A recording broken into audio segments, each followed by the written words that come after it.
এনসিপির কথা শুনেন না, যাদের কোনো ভোট নাই, যাদের কোনো জনগণ নাই, যাদের কোনো রেজিস্ট্রেশন নাই। আরেকটা দল আছে ভাই, জামাত ইসলামী বাংলাদেশ। দেশে বেশিরভাগ সরকারের হাসিনা দেশ থেকে পালিয়ে গেছে, আমরা দেশে আছি। এখন আমাদের সজাগ থাকতে হবে।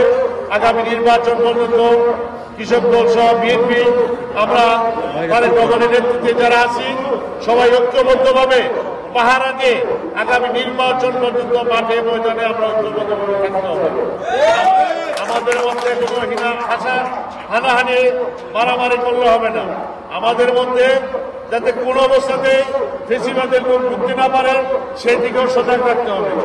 কেননা আমাদের মধ্যে যারা ঢুকে আমাদের দলের মধ্যে বিশৃঙ্খলা সৃষ্টি করে সামনের যাতে নির্বাচনটা বিলম্বিত হয় সেই চেষ্টা করার পায়তারা করতেছে। সংগ্রামী ছাত্র বন্ধুরা, আজকে এই কাইতলা দক্ষিণ ইউনিয়ন কৃষক দলের সংগঠনের পক্ষ থেকে আজকে তত্ত্বাবধায়ক সরকারের কাছে আমি জোর দাবি জানাচ্ছি। আমাদের দেশনেত্রী আপসী নেত্রী বেগম খালেদা জিয়া ঘোষণা দিয়েছেন যে যদি ডিসেম্বরের মধ্যে নির্বাচন হয় ইনশাল্লাহ উনি নির্বাচনে প্রতিদ্বন্দ্বিতা করবেন।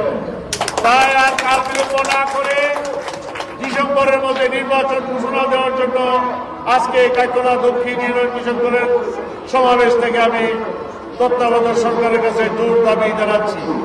আর কাল বিলম্ব করেন না, আর এনসিপির কথা শুনেন না।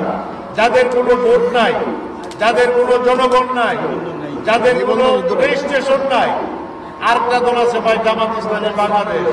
গত 17 বছর তারা লুকাইয়া আওয়ামী লীগের সাথে আঘাত করিয়া কি করছে না করছে, এখনো আবার সেই আঘাত করিয়া বাংলাদেশের অরাজকতা সৃষ্টি করতে যাচ্ছে।